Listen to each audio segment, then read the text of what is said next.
നമ്മൾ ഇന്നലെ ക്രിസ്മസിനൊക്കെ ഗിഫ്റ്റ് ചെയ്യാൻ പറ്റുന്ന ഒരു ക്രാഫ്റ്റ് ഇട്ടില്ലായിരുന്നു.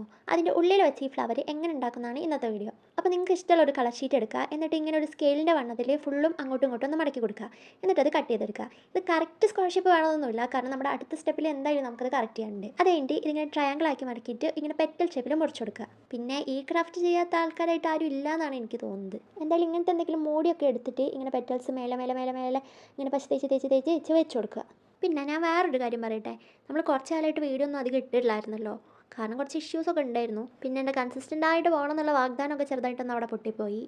എന്തായാലും ഇനി മാക്സിമം കൺസിസ്റ്റൻ്റ് ആവാൻ നോക്കുക. എന്തായാലും ക്രിസ്മസ് ഒക്കെ വരികയല്ലേ, അപ്പോൾ കുറേ ക്രിസ്മസ് ക്രാഫ്റ്റൊക്കെ ഇടാമെന്നാണ് ഞാൻ വിചാരിക്കുന്നത്. പിന്നെ എനിക്ക് നിങ്ങളോട് ഒരു റിക്വസ്റ്റ് ഉണ്ട്. നിങ്ങൾക്ക് വീഡിയോ ഇഷ്ടമായാലും ഇഷ്ടമായില്ലെങ്കിലും എന്തായാലും കമൻറ്റ് ചെയ്യുക. കമൻറ്റ് ചെയ്തിട്ട് എങ്ങനെയൊക്കെ ഞാൻ ഈ വീഡിയോ ഇമ്പ്രൂവ് ആക്കാൻ പറ്റും, എന്തൊക്കെയാണ് നിങ്ങൾക്ക് ഇഷ്ടമായി അല്ലെങ്കിൽ എന്തൊക്കെയാണ് നിങ്ങൾക്ക് ഇഷ്ടമാവാത്തതെന്നൊക്കെ ഒന്ന് കമൻറ്റ് ചെയ്താൽ എനിക്ക് നല്ല യൂസ്ഫുൾ ആയിരുന്നു. അപ്പോൾ എന്തായാലും നമ്മൾ പറഞ്ഞ നമ്മുടെ ഫ്ലവർ ഇവിടെ റെഡി ഉണ്ട്.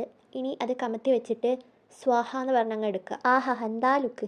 ഈ ഫ്ലവർ നിങ്ങൾ ഉണ്ടാക്കിയില്ലെങ്കിൽ എന്തായാലും ഒന്ന് ഉണ്ടാക്കി ട്രൈ ചെയ്ത് നോക്കുക. കാരണം നല്ല സിമ്പിളാണ്. കറക്റ്റ് മെഷർമെൻറ്റും അതും ഇതും എടുക്കുക അങ്ങനെയൊന്നുമില്ല. പിന്നെ ഈ പെറ്റൽസ് ഒന്ന് കുത്തിയിരുന്ന് മുറിക്കണം എന്നുള്ളൊരു പണി മാത്രമേ ഉള്ളൂ. പക്ഷേ എൻ റിസൾട്ട് അടിപൊളിയാണ്. അപ്പോൾ എല്ലാവരും ഒന്ന് ഉണ്ടാക്കി നോക്കുക. പിന്നെ വീഡിയോ ഇഷ്ടപ്പെട്ടാൽ മറക്കണ്ട ലൈക്ക് ചെയ്യുക, സബ്സ്ക്രൈബ് ചെയ്യുക.